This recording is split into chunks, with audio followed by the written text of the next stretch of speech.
आपण पाहत आहात नाशिक खबर न्यूज, जनतेचे हक्काचे व्यासपीठ। मुंबई महिलांमध्ये वाढत असलेला स्तन आणि गर्भाशयाच्या कर्करोगाच्या पार्श्वभूमीवर ग्रामीण भागात मोफत तपासणी अधिक व्यापक करण्यासाठी शासन CSR निधीचा वापर करणार असल्याची माहिती सार्वजनिक आरोग्य मंत्री प्रकाश आंबेडकर यांनी विधान परिषदेत दिली। आमदार पंकज भुजबळ यांच्या लक्षवेधी सूचनेवर मंत्री आंबेडकर यांनी हे उत्तर दिले।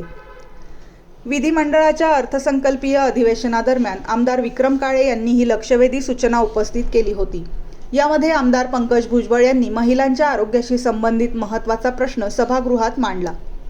महिलांमध्ये स्तन आणि गर्भाशयाच्या कर्करोगाचे प्रमाण वाढत असून या आजाराचे लवकर निदान झाल्यास वेळेत उपचार करून जीव वाचवता येऊ शकतो, असे भुजबळ यांनी सांगितले।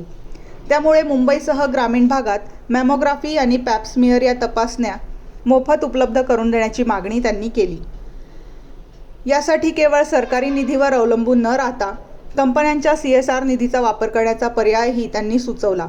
विविध कंपन्यांना या मोहिमेत सहभागी करून घेतल्यास राज्यातील कानाकोपऱ्यातील महिलांपर्यंत कर्करोग तपासणी पोहोचवणे शक्य होईल, असे त्यांनी नमूद केले। यावर उत्तर देताना आरोग्यमंत्री प्रकाश आंबेडकर यांनी सांगितले की शासन या सूचनेकडे सकारात्मक दृष्टीने पाहत असून कॉर्पोरेट कंपन्यांसोबत बैठक घेऊन CSR निधीच्या माध्यमातून ग्रामीण भागात महिलांसाठी मोफत कर्करोग तपासणीचे स्वरूप अधिक व्यापक करण्याचा निर्णय घेतला जाईल। दरम्यान या निर्णयामुळे राज्यातील महिलांच्या आरोग्य तपासणीला मोठी चालना मिळण्याची शक्यता व्यक्त केली जात आहे।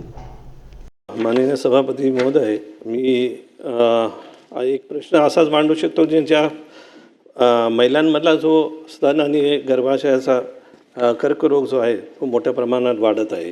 तर मुंबई आणि ग्रामीण भागामध्ये मोफत मॅमोग्राफी व पॅप स्मिअर तपासणीची सुविधा आपण सर्वत्र उपलब्ध करणार का? आणि लवकर निदानासाठी शासनाने कुठली ठोस धोरण आपण अंमलात आणणार का? याचबरोबरीने सर्व महिलांना जे आहे विशेष तपासणी मोहीम राबवून पूर्ण जे आहेत महाराष्ट्रामध्ये आपण जो म्हटलं की फंड जो आहे आपण याच्यामध्ये मांडणार आहोत, बजेटमध्ये सुद्धा मागणी केलेली आहे। पण CSR ॲक्टिव्हिटीच्या माध्यमातून सुद्धा जे आहेत बऱ्याच कंपन्या आहेत त्यांना समजा आपण बरोबरीने घेतलं तर मला वाटतं आपण महाराष्ट्राच्या म्हणजे गावागावात आपण पोचू शकतो आणि ही जी आहे मोहीम राबवून जे आहे जास्तीत जास्त जे आहेत महिलांचे जे आहे चिकित्सा जे आहे आपण करू शकू। तर आपण ही जी आहे योजना ही आपण अंमलात आणणार का? सन्मान्य सभापती महोदया, सन्मान्य सदस्य भुजबळ साहेबांनी सांगितलेले मुद्दे की जे पूर्वीच्या उत्तरांमध्ये मी पण दिलेतच, म्हणजे थोडक्यात ADBमध्ये होईल। ADBच्या माध्यमातून दुसरं आपलं जनरल स्क्रीनिंग आपण करतोय, इन्फ्रास्ट्रक्चर आपण चांगलं उभा करतोय, MJPGYची स्कीमच्या माध्यमातून जे काही आपल्याला द्यायला पाहिजे त्या सगळ्या अधिक चांगल्या पद्धतीचे दर्जेदार उपचार देण्यामध्ये सुद्धा आम्ही सगळेजण निघालो आहे। आणि त्याच्याबरोबरीने एक मुद्दा मात्र तुमचा अगदी बरोबर आहे, कारण CSRमध्ये सुद्धा लोक यायला आपल्याबरोबर तयार आहेत। त्या सगळ्या लोकांना सुद्धा बरोबर घेतलं तर फंड्सची अडचण सांगायची गरज नाही, कारण आता CSR हे खूप चांगल्या पद्धतीचा सोर्स आहे आणि राईटली आम्ही जर त्यांच्यापर्यंत गेलो आणि चांगल्या हेतूसाठी गेलो तर सरकार म्हणून ते सगळेजण सुद्धा आपल्याबरोबर येतील। तशी एक आम्ही सगळ्याच वेगळ्या पद्धतीच्या कंपनींबरोबर सुद्धा आपण एक बैठक घेऊन CSRला सुद्धा याच्यामध्ये